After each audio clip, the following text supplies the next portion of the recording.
ओम शांति। 15 फरवरी 2025। आज की मुरली। मीठे बच्चे, बाप तुम्हें दैवी धर्म और श्रेष्ठ कर्म सिखलाते हैं, इसलिए तुमसे कोई भी आसुरी कर्म नहीं होने चाहिए। बुद्धि बहुत शुद्ध चाहिए। प्रश्न: देह अभिमान में आने से पहला पाप कौन सा होता है? उत्तर: अगर देह अभिमान है तो बाप की याद के बजाय देहधारी की याद आएगी। कुदृष्टि जाती रहेगी, खराब ख्यालात आएंगे। यह बहुत बड़ा पाप है। समझना चाहिए माया वार कर रही है, फौरन सावधान हो जाना चाहिए। ओम शांति। रूहानी बाप रूहानी बच्चों को समझा रहे हैं। रूहानी बाप आए कहाँ से हैं? रूहानी दुनिया से, जिसको निर्वाण धाम अथवा शांति धाम भी कहते हैं। यह तो है गीता की बात। तुमसे पूछते हैं, यह ज्ञान कहाँ से आया?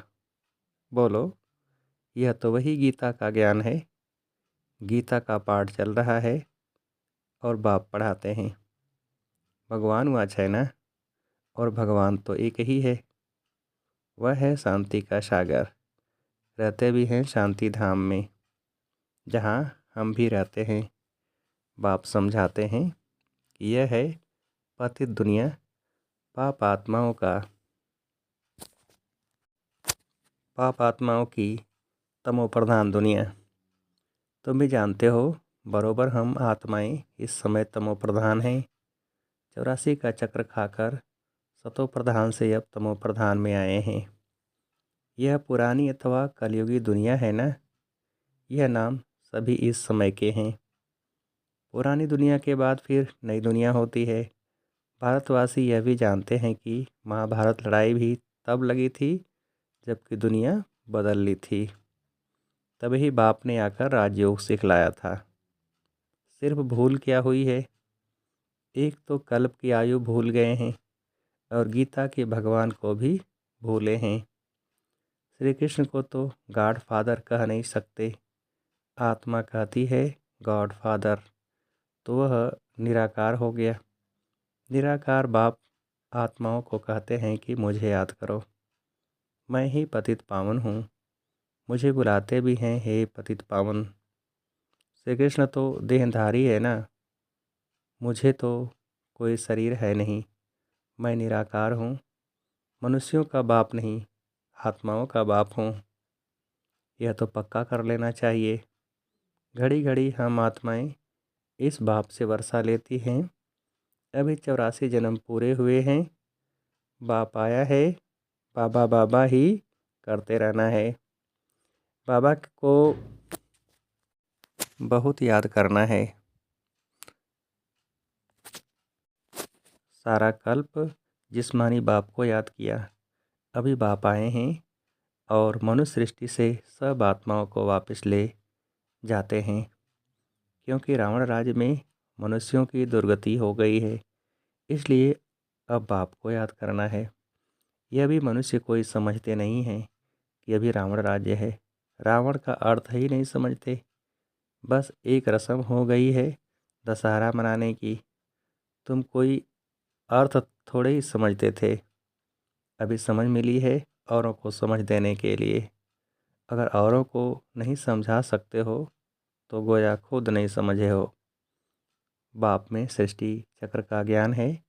हम उनके बच्चे हैं, तो बच्चों में भी यह नॉलेज रहनी चाहिए। तुम्हारी यह है गीता पाठशाला। उद्देश्य क्या है? यह लक्ष्मी नारायण बनना। यह राजयोग है ना। नर से नारायण, नारी से लक्ष्मी बनने की यह नॉलेज है। वो लोग कथाएं बैठ सुनाते हैं, यहाँ तो हम पढ़ते हैं। हमको बाप राजयोग सिखाते हैं। यह सिखाते ही हैं कल्प के संगम युग पर। बाप कहते हैं, मैं पुरानी दुनिया को बदल नई दुनिया बनाने आया हूँ। नई दुनिया में इन्हों का राज्य था, पुरानी में नहीं है। फिर ज़रूर होना चाहिए। चक्र तो जान लिया है। मुख्य धर्म है 4। अभी डिटिज्म है नहीं। दैवी धर्म भ्रष्ट, और दैवी कर्म भ्रष्ट बन पड़े हैं।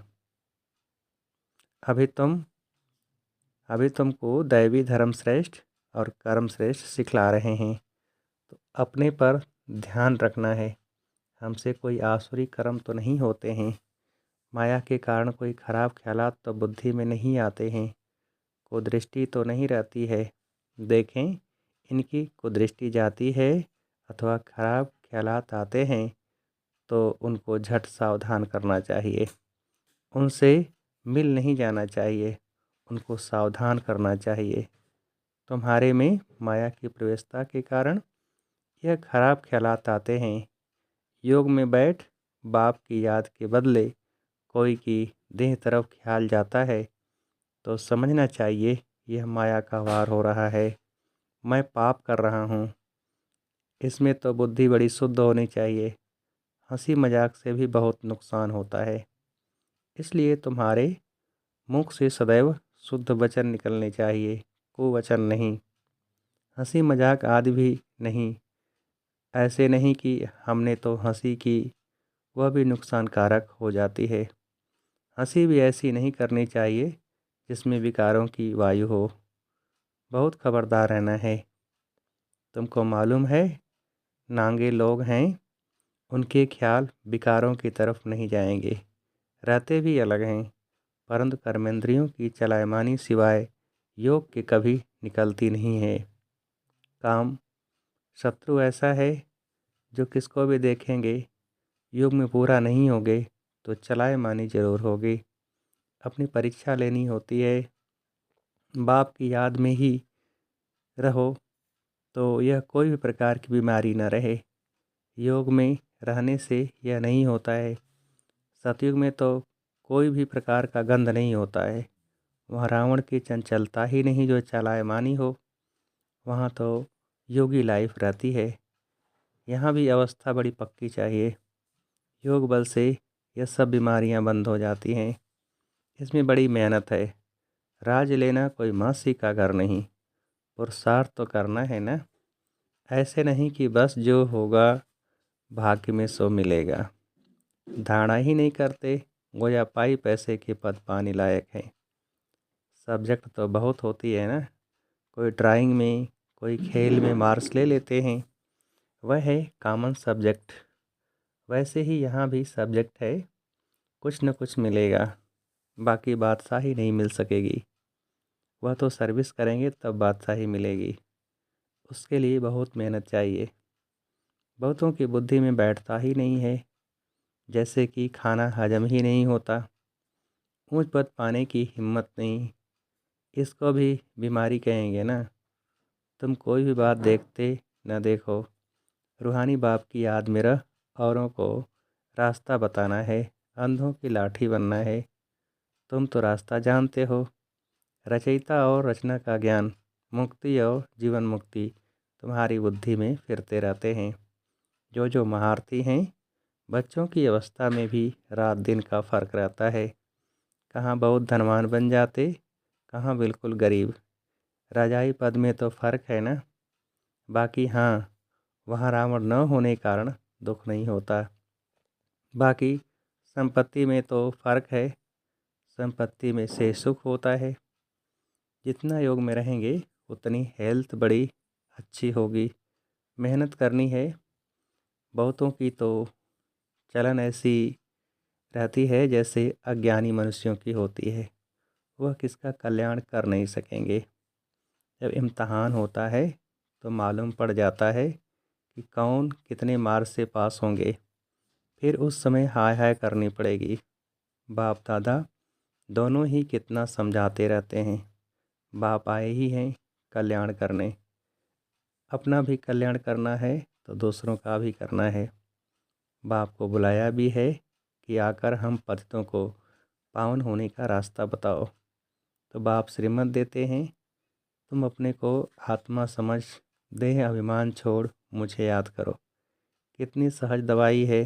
बोलो, हम सिर्फ एक भगवान बाप को मानते हैं। वह कहते हैं, मुझे बुलाते हो कि आकर पतितों को पावन बनाओ, तो मुझे आना पड़ता है। ब्रह्मा से तुमको कुछ भी मिलना नहीं है। वह तो दादा है, बाबा भी नहीं। बाबा से तो वर्षा मिलता है, ब्रह्मा से थोड़ा ही वर्षा मिलता है। निराकार बाप इन द्वारा एडाप्ट कर हम आत्माओं को पढ़ाते हैं, इनको भी पढ़ाते हैं। ब्रह्मा से तो कुछ भी मिलने का नहीं है, वर्षा बाप से ही मिलता है इन द्वारा। देने वाला एक है, उनकी ही महिमा है, वही सर्व का सद्गति दाता है। यह तो पूज्य से फिर पुजारी बनते हैं। सतयुग में थे, फिर 84 जन्म भोग, अब पतित बने हैं, फिर पूज्य पावन बन रहे हैं। हम बाप द्वारा सुनते हैं, कोई मनुष्य से नहीं सुनते। मनुष्यों का है ही भक्ति मार्ग, यह है रूहानी ज्ञान मार्ग। ज्ञान सिर्फ एक ज्ञान सागर के पास ही है, बाकी यह शास्त्र आदि सब भक्ति के हैं। शास्त्र आदि पढ़ना यह सब है भक्ति मार्ग। ज्ञान सागर तो एक ही बाप है, हम ज्ञान नदियाँ ज्ञान सागर से निकलती हैं, बाकी वह है पानी का सागर और नदियाँ। बच्चों को यह सब बातें ध्यान में रहनी चाहिए। अंतर्मुख हो, बुद्धि चलानी चाहिए। अपने आप को सुधारने के लिए अंतर्मुख हो, अपनी जांच करो। अगर मुख से कोई कुवचन निकले या कुदृष्टि जाए तो अपने को फटकारना चाहिए। हमारे मुख से कुवचन क्यों निकले, हमारी कुदृष्टि क्यों गई, अपने को चमाट भी मारनी चाहिए। घड़ी घड़ी सावधान करना चाहिए, तब ही ऊंच पद पा सकेंगे। मुख से कटु वचन न निकले। बाप को तो सब प्रकार की शिक्षाएं देनी होती हैं। किसको पागल करना, किसी को पागल कहना, यह भी कुवचन है। मनुष्य तो जिसके लिए भी जो आता है वह कहते रहते हैं, जानते कुछ भी नहीं कि हम किसकी महिमा गाते हैं। महिमा तो करनी चाहिए एक ही पतित पावन बाप की, और तो कोई है नहीं। ब्रह्मा विष्णु शंकर को भी पतित पावन नहीं कहा जाता है। यह तो किसको पावन नहीं बनाते हैं। पतित से पावन बनाने वाला एक ही बाप है। पावन सृष्टि है ही नई दुनिया, वो तो अभी है नहीं। प्योरिटी है ही स्वर्ग में, पवित्रता का सागर भी है, यह तो है ही रावण राज्य। बच्चों को अभी आत्माभिमानी बनने की बहुत मेहनत करनी चाहिए।